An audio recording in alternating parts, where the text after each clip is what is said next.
Hola a todos, hola a todas, espero que estén bien, espero que les esté yendo muy bien dentro de este regreso como a la normalidad que estamos teniendo. Bueno, esta video clase va a consistir más que nada en temas relacionados con la medición de la democracia y cómo nosotros la empezamos a percibir. Y también algunas controversias en relación a lo que es la democracia en algunos países, puesto que en algunos países puede que ocurra la consideración que estamos en un régimen democrático, pero también en otros podemos decir que no es un régimen democrático. Y eso va a suceder constantemente hasta en varios momentos, en varias situaciones donde van a ir discusiones relacionadas con el tema. Ahora vamos al Power primero para presentar como el objetivo de hoy. Ya, entonces, la clase de hoy se titula Controversias en cuanto al funcionamiento de la democracia y como objetivo nos proponemos que ustedes puedan explicar las distintas formas de percepción de la democracia, por lo menos eso es lo que sale, lo que vamos a trabajar dentro de la guía. En ese sentido, primero que todo, recordemos un poco lo que pasó el 25 de octubre del año pasado, cuando hubo una multitudinaria marcha y que concluyó en Plaza Italia, que convocó a cerca de 1 millón de personas, 1,5 millones aproximadamente también. Y aquí por lo menos este hecho, bastante importante, marcó quizá un punto bastante a considerar dentro de los análisis de medición de democracia, y es que The Economist, que es un semanario inglés, considera que las protestas que ocurrieron en Chile hicieron de que la democracia chilena, que en ese entonces era una democracia imperfecta, o sea, una democracia parcial que le faltaban ciertas cosas, pasara a ser considerada como una democracia plena. O sea, solo con ese hecho marcó una subida dentro de este escalafón. Entonces, ¿qué nos lleva a decir esto? Que las mediciones de democracia no siempre son objetivas, o sea, tienden a ser objetivas en ciertos rasgos, pero muchas veces tienden a cambiar la percepción de esto, pensando en que, por ejemplo, hay momentos en que uno dice, oye, Venezuela no puede ser considerada una democracia, pero no va a llegar alguien que esté pro Maduro o pro Chávez a decirte no, porque que en Venezuela hay una democracia. O también alguien va a decir lo mismo de Cuba, pero también hay gente que opinará lo contrario y así nos vamos a topar con distintas situaciones y distintas opiniones. Obviamente ahí uno ahí debe discutir o debe plantear sus argumentos de forma respetuosa. Eso pensándolo bien. Pero ¿qué hace una democracia que funcione correctamente? O sea, esa es la pregunta de si la democracia en general en todos los países funciona correctamente o no. O tienen fallas de vez en cuando. Puede que sucedan, puede que pasen algunas cosas. Si nos miramos desde el punto de vista teórico, claro, existen fallos, por ejemplo, no todas funcionan de forma correcta, no todas funcionan dentro de lo ideal. Así como también, de acuerdo a las distintas condiciones que tiene el país, muchas veces el funcionamiento de estas puede variar, pueden que sucedan algunas cosas que en otro país no ocurran y que puedan ser consideradas en ese país como muy normales, pero en otro país puedan ser consideradas como algo que pueda poner en riesgo la democracia. Así, por ejemplo, en un país que se limiten los derechos de libertad de prensa, ya también puede ser complicado para otro país. Y ese país lo va a considerar, oye, ¿qué te está pasando? Y por otro lado también prima mucho también la percepción de quien lo vea, tanto al interior como al exterior. Es decir, una persona que esté dentro de un país que diga, oye, esto vivimos en una democracia, está bien. No va a llegar la otra persona y va a decir lo contrario de otro país. Entonces, recordemos algunos principios básicos de la democracia que son teóricamente como los principios más básicos para considerar una democracia tal, que es decir, por lo menos que asegure la participación ciudadana en todo ámbito, que promueva y permita la libertad de expresión de las personas que viven dentro de aquel país, así como también la existencia de fuentes de información independientes, es decir, que no existe una intervención desde arriba para controlarlas, y por otro lado también que haya una libertad de asociación, es decir, que yo me puedo juntar con cualquier persona con el cual yo pueda decir hacer algo y organizar alguna cosa o algún partido, algún grupo de estudio, qué sé yo. Pero eso no debería ser controlado por el Estado. Estos cuatro ámbitos son básicos. Generalmente puede que en un país estos cuatro ámbitos funcionen o funcionen de forma parcial o algunos de ellos no funcionen. Ahora vamos a ver qué sucede con eso. Hoy en día nosotros conocemos como democracias limitadas a aquellos países que se consideran como una democracia, pero que por dentro de esto no cumplen con estos requisitos mencionados anteriormente.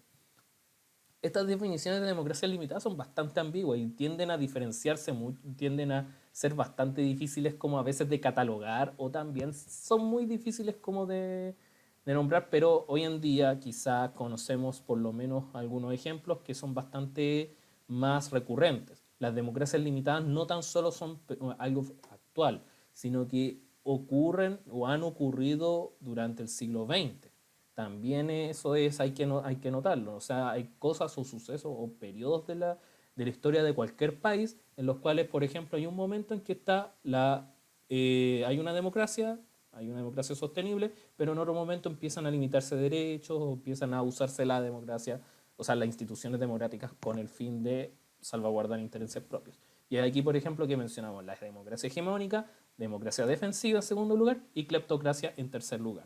En primer lugar, la democracia hegemónica menciona la existencia que existe solamente un partido que mantiene el poder o un grupo pequeño de partidos, que generalmente son dos, que se alternan en el poder. Además, muchas veces estos partidos utilizan ejemplos o mecanismos o situaciones constitucionales que permiten que este partido pueda perpetuarse en el poder o, por ejemplo, utilizar mecanismos como la reelección inmediata para mantenerse en el poder.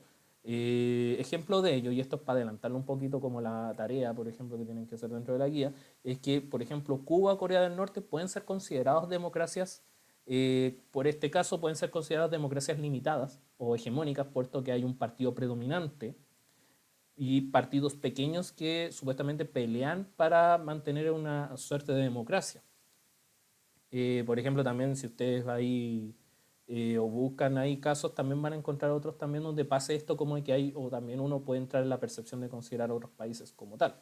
Hay cosas de ustedes que lo busquen. En segundo lugar, son las democracias defensivas, que son democracias que vulneran algunos de los derechos básicos o algunas de las libertades que uno tiene dentro del país. Por ejemplo, hoy en día, Víctor Orbán, presidente de Hungría, ha sido bastante polemizado últimamente porque dentro de este país ha limitado libertades como la libertad de prensa, así como también ha acusado, ha dicho cosas, o sea, como por ejemplo, ha hecho acciones contra grupos de LGBT, por ejemplo, también, así como también reduce la independencia del Poder Judicial. Por ejemplo, en Chile el Poder Judicial es independiente en el papel. Y por último, la cleptocracia se considera como una democracia o basándonos en esta idea, la democracia como un sistema también, la democracia como sistema se ajusta con el fin de que estas personas, por ejemplo, se tomen el poder y se perpetúen y aparte de eso saquen provecho de la situación con el fin de enriquecerse.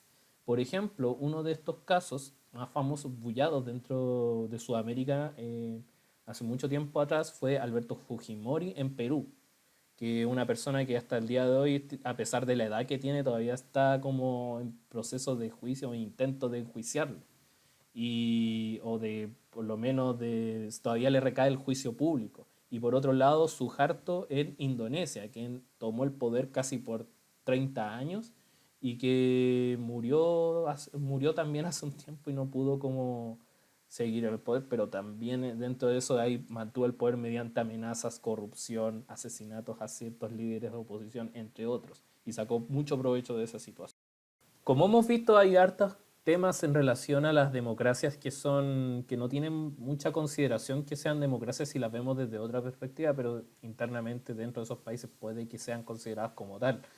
Pero bueno, hay instituciones u organizaciones que se dedican a cómo medir esto y quizá con eso ayuden a ciertas personas a forjarse también un sentido, una opinión o una visión en relación a aquello.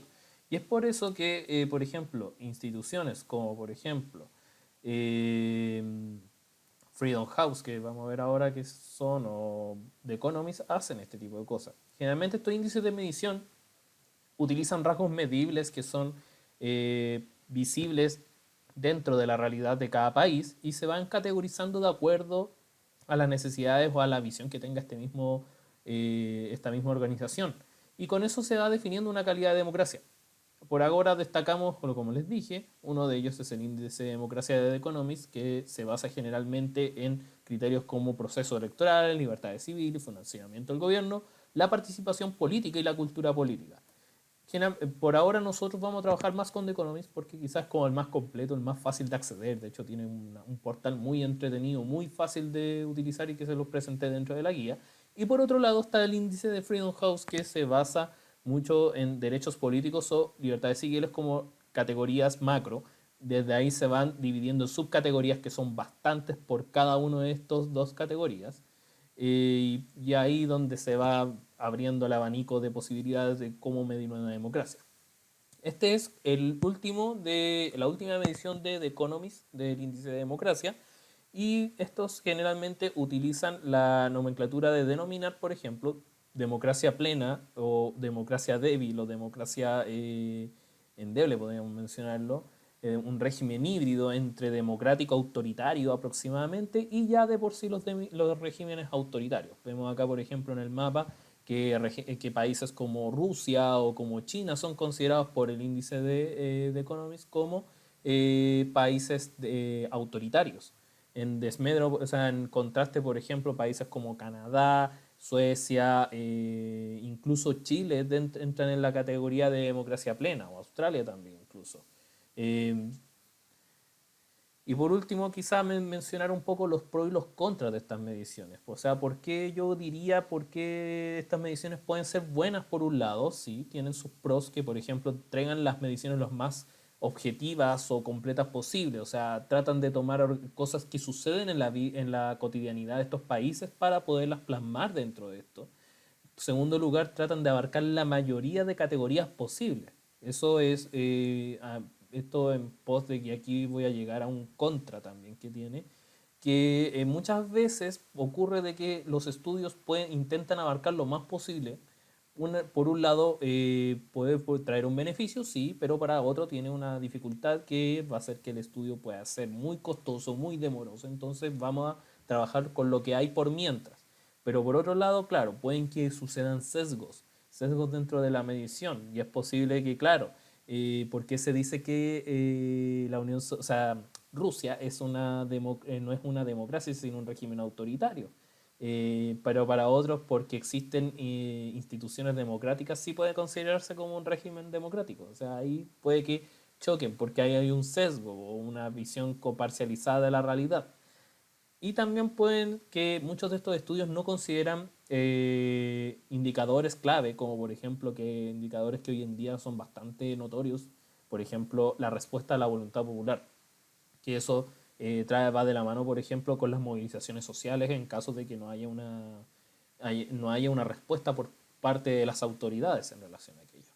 Y es aquí más o menos como esta parte de lo que les explico un poco con el tema de la actividad que tienen que hacer al final, que es como plantear una hipótesis. O sea, ustedes buscan un caso, buscan el caso de algún país, por ejemplo Chile, y ya digo, Chile es una democracia plena porque tal y tal razón, y ahí ustedes buscan información en relación a aquello. O sea, por ejemplo, la imagen que les acabo de mostrar que es relacionada con el caso del estallido social, de la marcha del 25 de octubre, que es una marcha que con eso incluso y con todo lo que vino después, hizo de que para o sea, para The Economist fuera considerado como una democracia plena. Y eso igual marca mucho, porque antes de eso era una democracia débil.